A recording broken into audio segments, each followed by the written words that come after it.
Hi everyone, this is Alexandra Hill and welcome to Fast 10. Today I'm here with Oksana Levin, founder and CEO of Wall Street Shrink, with a background in healthcare, investment banking, M&A, private credit, and board-level experience at biotech. She combines deep analytical thinking with real operating experience across finance and business. Let's get into how she actually thinks. And first of all, let's ask Oksana to tell us about herself a little bit. Well, thank you, Alexandra, for having me. It's such a great opportunity to share what we do. After 20 years of private equity investment banking, I've decided to make a career change and really went back into what I have always wanted to do and with my passion in clinical psychology. But given my background, I was able to really combine the uniqueness of behavioral finance with clinical psychology, strategy, law, and the knowledge of the private equity business to be able to come up with a pretty unique behavioral risk infrastructure platform, which is called the Wall Street Shrink. This is fascinating. That's absolutely. I mean, Oksana inspires me so much because she's a finance person, looks amazing. She has like such a deep insight. So let's ask her a few questions so we can learn more about how she actually thinks. So do you think having more data actually makes people better at decisions? It's a great question and very timely now with the proliferation of AI and everybody's having access to data, to the information where, maybe 5, even, 10 years ago, availability of the data, access to information, being able to analyze it was actually a competitive advantage. Now, with AI being able to get you the data, get you the information, and analyze it in minutes, it's really becoming critical for a human being who is making decisions to really have the critical skills to process all that information and make the right decision. I think it certainly allows for a better decision making if the human who is making the decision remains stable, non-emotional, and is able to really look at the logical data behind the what they're trying to do. Perfect. Yeah, no, that definitely makes a lot of sense. Thank you. Okay, next question. What usually goes wrong in people's thinking under pressure? What did you notice? Yes, and I know that your clients and the people you work with, they have a lot of pressure because they're all successful people. So for sure, pressure creates a lot of interesting dynamics in us as human beings. Our mind really brings us, to the place of vulnerability because especially if we are dealing with the high stakes decisions, whether it's an M&A deal, whether it's a wealth management portfolio decision, whether it's a founder who is exiting their business, it's really an emotional type of endeavor, so to speak. Being able to really detach yourself from the emotions and look at the, at the clear data, at the cost-benefit analysis, the ROI, and sometimes focusing on the bigger picture in terms of, what do you want to leave as your legacy? Sometimes an extra multiple evaluation, that will, sell your company, but really is not going to continue your legacy, will make or break a decision whether the founder is going to exit or not. No, I totally agree. Thank you. Next question. What does a really strong decision maker looks like to you? Calm. Calm.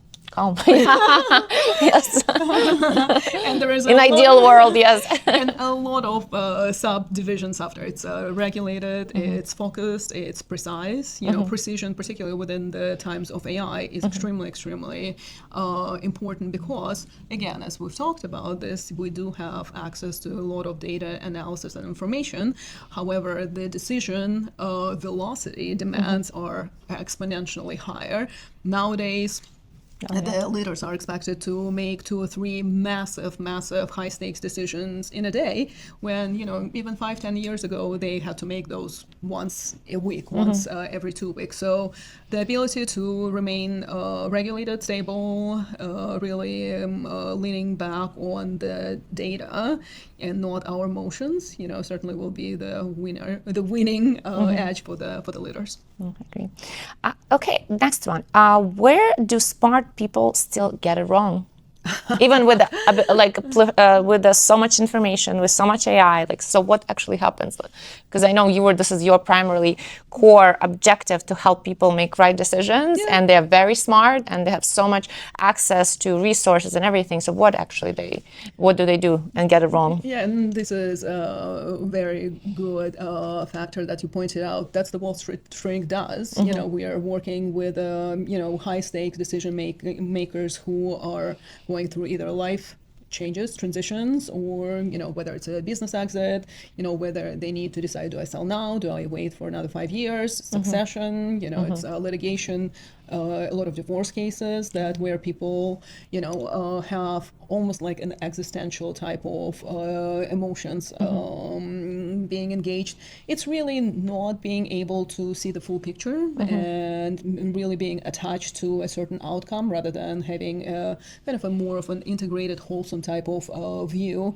Most recently I had a founder of a pretty innovative technology who would not sell his business, even though at almost like 92 years old he was no longer at his prime to run the business.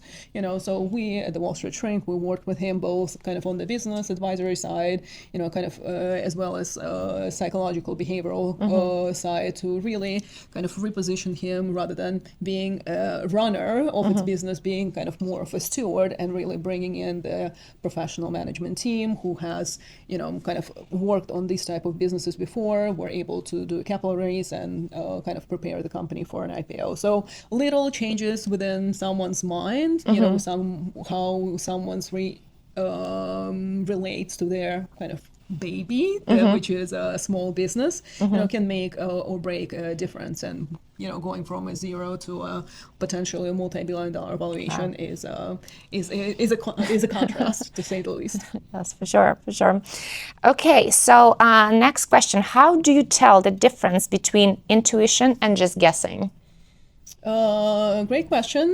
Intuition is really an integrated signal, I would say. You would see things, you notice patterns, your gut is going to be telling you. Guessing, it's more of, I would call it like a mind noise. There is really no multiple patterned signals that are pointing you to the same solution. So I would say that intuition, gut feeling, but gut feeling is also supported by additional educated guessing. It's almost like I feel like intuition could be educated. Yeah, educated guessing, or just a little bit more data supported guessing. Yeah, sometimes you can explain. What helps someone stay calm and clear when stakes are high? It's really a combination of various factors, right? We all, react to stress, burnout, the anxiety very differently. At the Wall Street Shrink, we actually developed a proprietary diagnostic which is called SASE 50, and it's a executive stability index, which actually measures the person's and executives' stability index or stability score, in high pressure. Think about it, it's like a FICO score, but for the behavioral risk. Because in the world of the AI, again, where data is available, it's the behavioral and human risk, where the human is the one who is taking responsibility, the human carries the legal obligation, making sure that the human is in stable condition. And SASE 50 measures it. I love the name, by the way. Same as the company, Wall Street Shrink, SASE 50.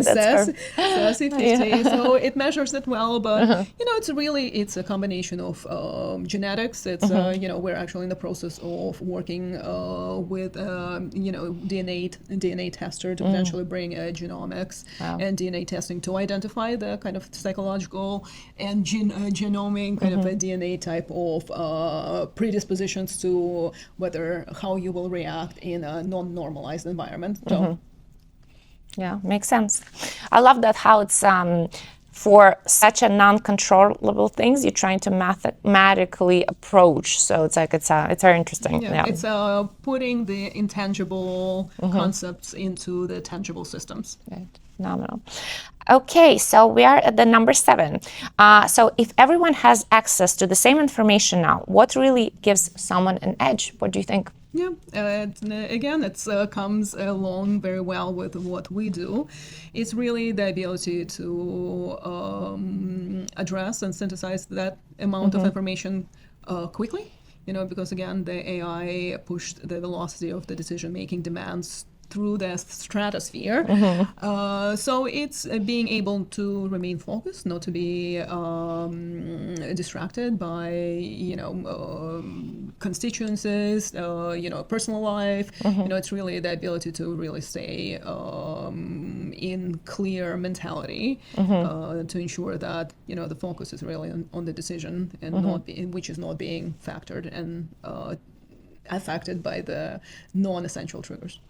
Makes sense. Okay, so do you think people can actually keep up with how fast things are moving right now? Because it feels like sometimes it's everything, the world goes million miles an hour, and what do we do, right? I think it's a very interesting question. I think people are struggling. We see, people are being laid off, and, as a result of AI, we see the, CEOs of major corporations are actually stepping down because the demands of the jobs are no longer what they were trained for. So, and this is where kind of how you are able to manage your EQ, your emotional intelligence, how you manage to kind of your mind, what you focus on, what you filter through. Our mind is, unfortunately, does not filter. It absorbs everything. So someone's ability to be able to really kind of filter and only use the information that is relevant, because again, the amount of information is another, issue. But it's up to a specific human being, a specific person to really, grant or deny access to what type of information, the amount of information that they allow into their lives. Right, exactly. Okay, so we're at number 9. How important are relationships when decisions are involved? I found it extremely, extremely important, if not critical, and I think they're going to be even much more essential in the new era of, AI, when the additional pressure is actually on a person, a human being making the decision. I have benefited tremendously throughout my career, whether it was in banking, when I was a CPA, with biotech, and now in my own startup. From mentorships, both formal and informal. And sometimes you will be surprised that, who becomes your mentor, and that, a different approach, a different perspective can make or break, the way you arrive to the decision. So definitely extremely, extremely important. Yeah, I totally agree. And the last question, if someone wants to improve their decision making, where should they start? I mean, obviously talk to you first. That's for sure. But if they don't have access to you, what do you think? You're reading my mind, but a lot of distortions in the decision making is coming from the inability to sit with uncomfortable feelings, such as anxiety, the prolonged periods of uncertainty, stress, burnout. Kind of just biologically, our mind is not set up to be able to consume that amount of information. So being able to, whether work with us, whether work through kind of the other clinicians, to really reduce or ideally eliminate or translate the kind of the anxieties, the stress, the burnouts into the ability to actually generate energy. That provides that alone, being able to kind of eliminate the distorters of our decision making, will provide a significant improvement in mental clarity and the quality of the decisions. I see, totally agree. That was Fast 10 with Oksana. What really stands out is the ability to think in structure, not just react, but understand systems and long-term implication. That's what drives real outcomes over time. See you in the next one. Thank you. And thank you, Oksana. Thank you for having me.